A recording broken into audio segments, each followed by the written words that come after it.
인생을 살아가다 보면 잊혀지지 않는 말들이 있습니다. 제 초등학교 2학년 때 제가 굉장히 수줍음이 많아요. 여러분, 제가 수줍음이 많은 사람이라고 생각하십니까? 아니라고 생각하십니까?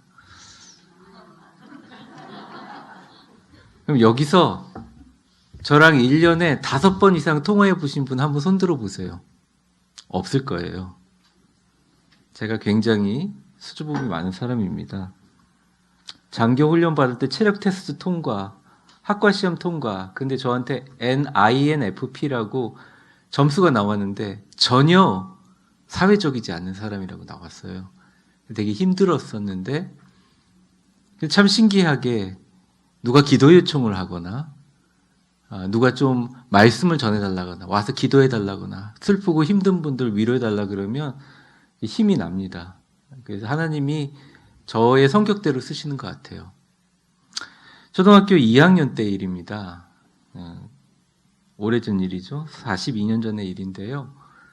제가 수줍음도 많고 애들한테 따돌림은 당하지 않았지만 그냥 괴롭히는 아이들한테 묵묵하게 참고 있었던 모양이에요. 근데 그때 담임 선생님 이름이 이정숙 담임 선생님. 담임 선생님 이름이 누구라고요? 이정숙. 네, 담임 선생님. 근데 그 담임 선생님이 대통령상까지 받은 훌륭한 여자 담임 선생님이셨어요. 근데 그 담임 선생님이 한 번은 저를 막 괴롭히는 그 나쁜 친구가 하나 있었는데 그 상황에서 운동장이었는데요. 줄 섰을 때 딱 보면서 이렇게 얘기하더라고요. 너 남의 눈에 눈물 흘리게 하면 너 피눈물 흘린다? 이렇게 얘기하시더니 저를 보면서 싹 웃으면서 진우가 신경 쓰지 마. 누가 뭐래도 나는 네가 진짜 멋지다고 생각하고 강하다고 생각하니까 그거 잊으면 안 돼. 얘기했던 게 지금도 기억나요. 그 선생님 얼굴이 처녀 선생님이었는데 얼굴이 42년 전의 얼굴이 그대로 남아 있어요. 그 후에 중학교, 고등학교 때 싸움박질도 하고 엄청 힘든 일들을 많이 겪었잖아요. 그런데 한 번도 그 선생님 말씀을 어려울 때마다 잊어본 적이 없습니다. 이정숙 선생님 보고 싶습니다. 네. 21년 전입니다. 제가 압구정 소망교회 목사였을 때 교육 목사를 할 때였습니다. 300명 되는 우리 대학부 청년들을 붙잡고 700명까지 부흥시키면서 제 온몸이 다 많이 무너졌어요.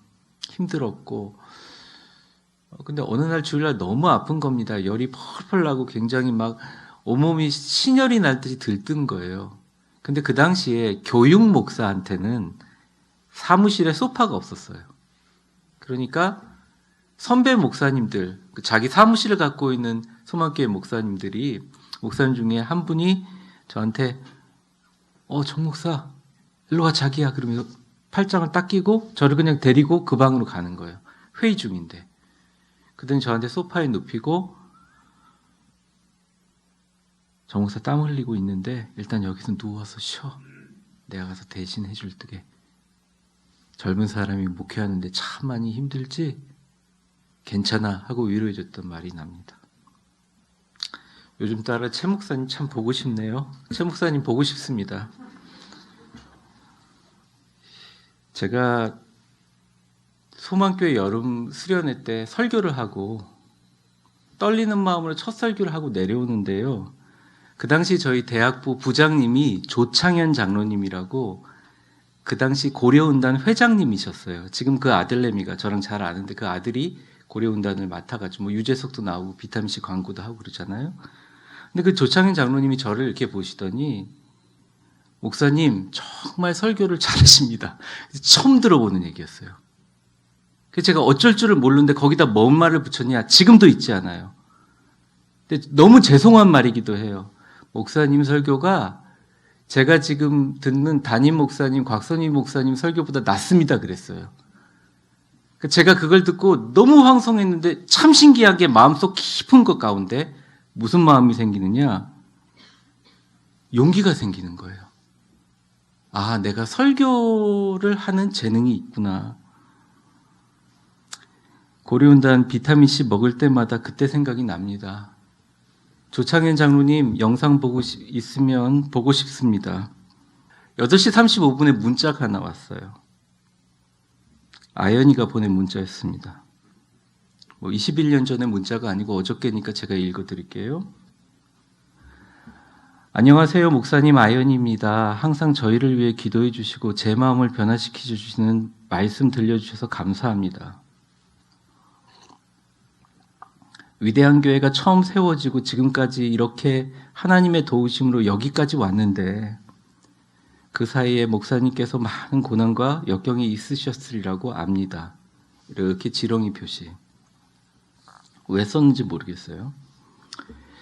저희 교회가 지금도 고난을 겪고 있지만 이것 또한 하나님께서 해결하여 주시리라고 믿고 이런 시련 속에서 좋은 것만을 바라보고 시각하여 생각하고 기도하면 그것이 반드시 이루어 주신다고 하셨던 목사님의 귀한 말씀을 믿고 어리지만 저도 이제 교회를 위하여 목사님을 위해서 기도드리겠습니다.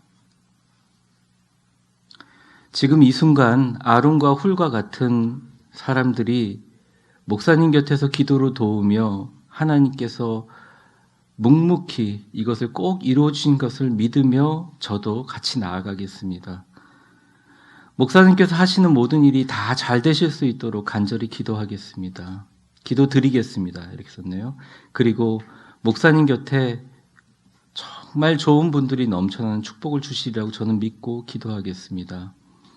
하나님을 향해 나아갈 때 늘 힘이 되어 주시고 저와 가족을 위해서 기도해 주셔서 정말 감사합니다. 부족하고 저는 어리지만 내일 주일 하나님께서 역사하여 주실 줄 믿습니다. 목사님 늘 감사드리고 사랑합니다.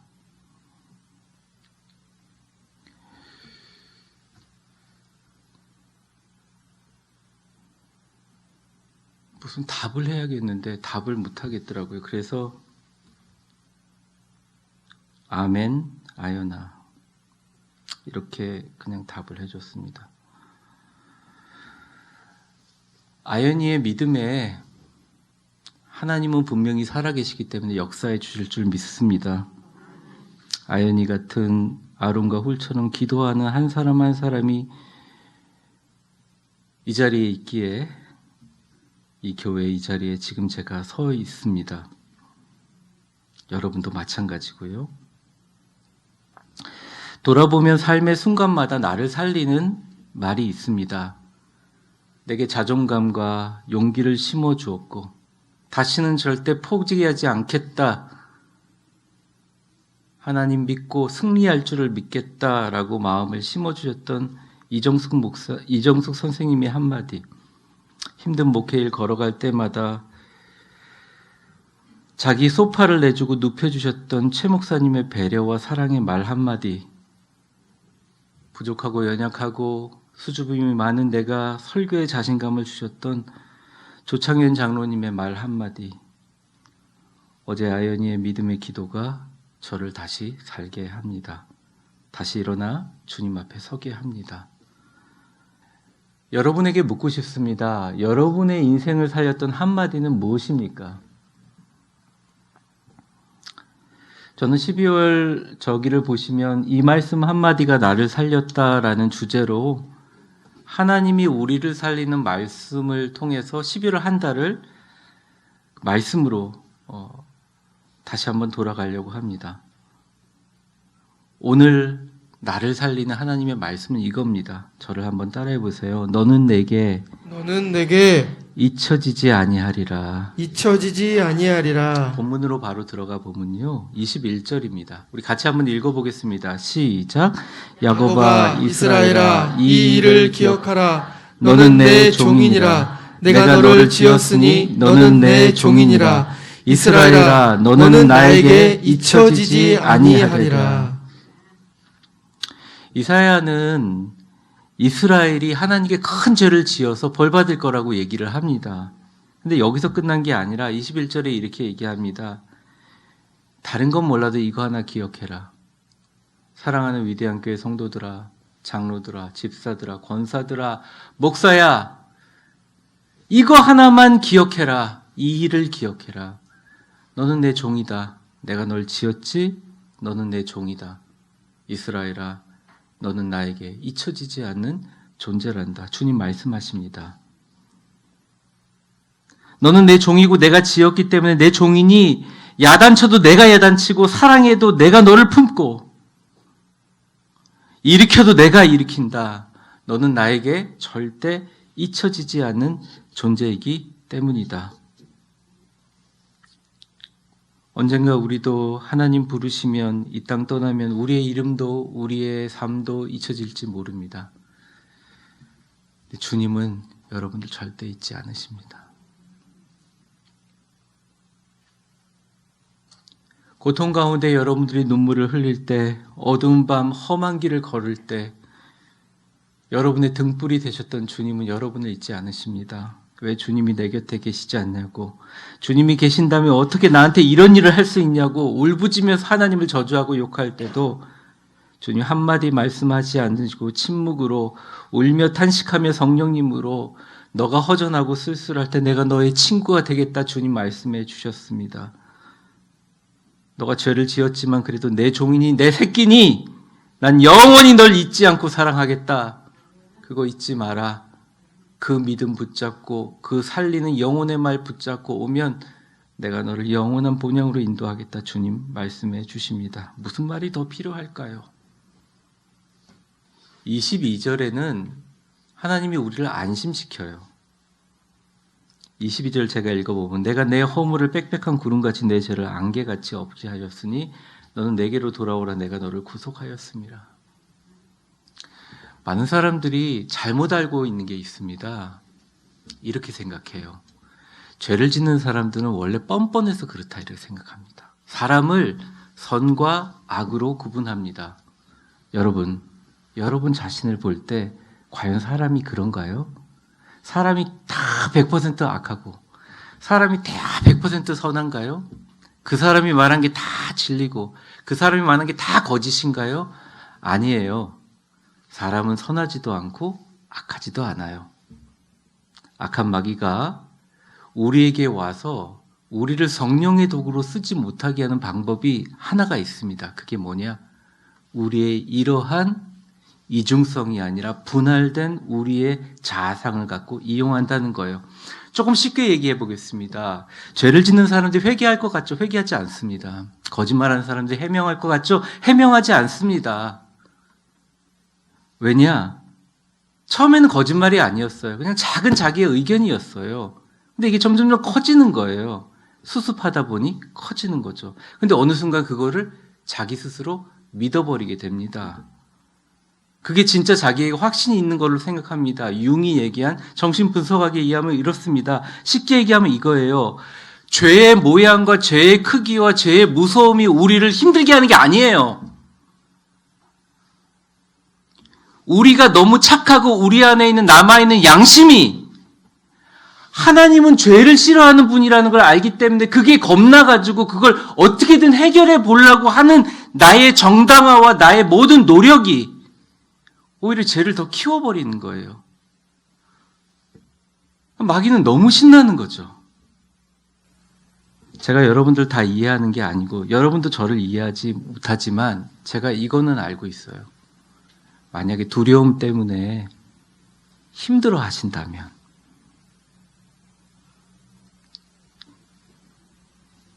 누구 앞에 털어놓고 하려고 하지 말고 그냥 십자가 앞에 내려가서 다 내려놓으시면 그 십자가 보혈의 힘이 마귀보다 1000배, 10,000배, 억배 셉니다.